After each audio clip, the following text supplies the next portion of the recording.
কত সুন্দর ফুল নিয়ে এসছে আমার জামাই আমার জন্য, যেহেতু আমার বার্থডে না থাকলেও সে আমার জন্য ফুল আনে। কোনো স্পেশাল দিন তো দরকার নাই ভালোবাসা প্রকাশ করার জন্য। তো আমি মাছের বিরিয়ানিটা এখানে সার্ভ করে দিলাম। এই যে আমার মেয়ে অধৈর্য হয়ে গেছে। বিরিয়ানিটা বানাইতে গেলে সবার আগে আমাদের এইভাবে পেঁয়াজ কুচি করতে হবে। আমি এখানে নিয়ে নিলাম একটা রাইস কুকার, কারণ 2 জন মানুষের জন্য রাইস কুকারে সবচেয়ে সহজ হয়। দিয়ে দিলাম অল্প বাটার, সাথে একটু অ্যাড করব হচ্ছে তেল। এখন বাটারটা মেল্ট হয়ে গেলে আমি এখানে দিয়ে দিব পেঁয়াজ। আমি পেঁয়াজ দিয়ে দিলাম। এখন আমরা এটা নাড়াচাড়া করে লো হিটে আমরা এটাকে রাখবো, যেন পেঁয়াজগুলো সুন্দর একটা ব্রাউন কালার হয়ে আসে। এখানে আর মশলা হিসেবে দিয়ে হচ্ছে এই মশলাটা, এটা হচ্ছে সৌদি থেকে নিয়ে আসছে আমার আম্মু যখন উমরা করতে গেছে। তো এটা স্পেশালি অনেক একটা মানে ফাইন আরোমা দেয়। আর কি যেন একটা ছোটো একটা ফ্রুট মনে হয় এটার মধ্যে ম্যাশ করা, ড্রাই ফ্রুট, যার কারণে এটা আরেকটু মজা হয় অ্যান্ড অনেক ভালো একটা স্মেল আসে যখন বিরিয়ানিটা যখন রান্না শেষ হয়। তারপর দিয়ে দেবো এখানে অল্প একটু সিনামন, তারপর অল্প রসুনের গুঁড়া,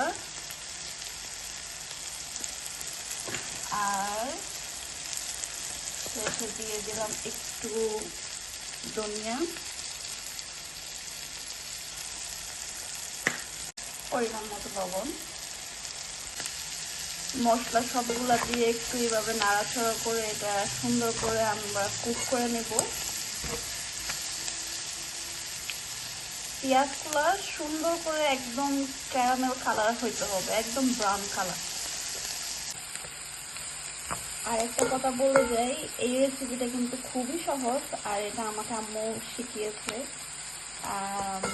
এটা এই মাছের বিরিয়ানিটা আমি অনেক সময় বানাই। তো আজকে ভাবলাম আজকে এটা অবশ্যই আমার বানাইতে হবে, যেহেতু আজকে আমার বার্থডে। সবাই আমার জন্য দোয়া করবেন। দেখেন সুন্দর করে কিন্তু আমরা পেঁয়াজগুলো ক্যারামেলাইজ করে ফেলেছি। এখন আমরা এটা ব্লেন্ড করব।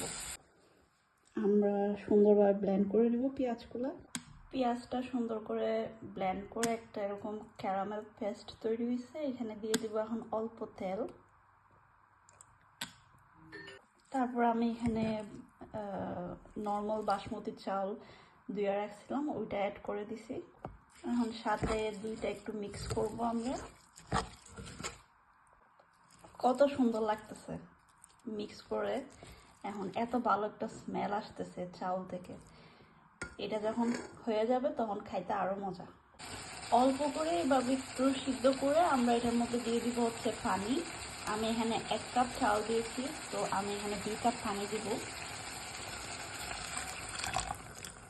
এটা এখন দেখতে এরকম লাগতেছে, কিন্তু এটা যখন শেষ হয়ে যাবে তখন বিলিভ মি এটা দেখতেও সুন্দর হবে, তখন খাইতেও অনেক মজা হবে।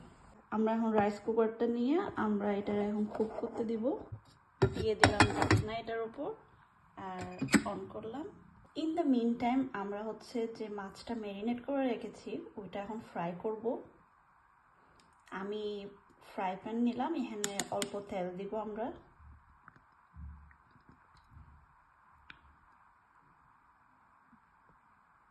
সারফেসটা কভার হলে হয়েছে, বেশি তেল দরকার নাই।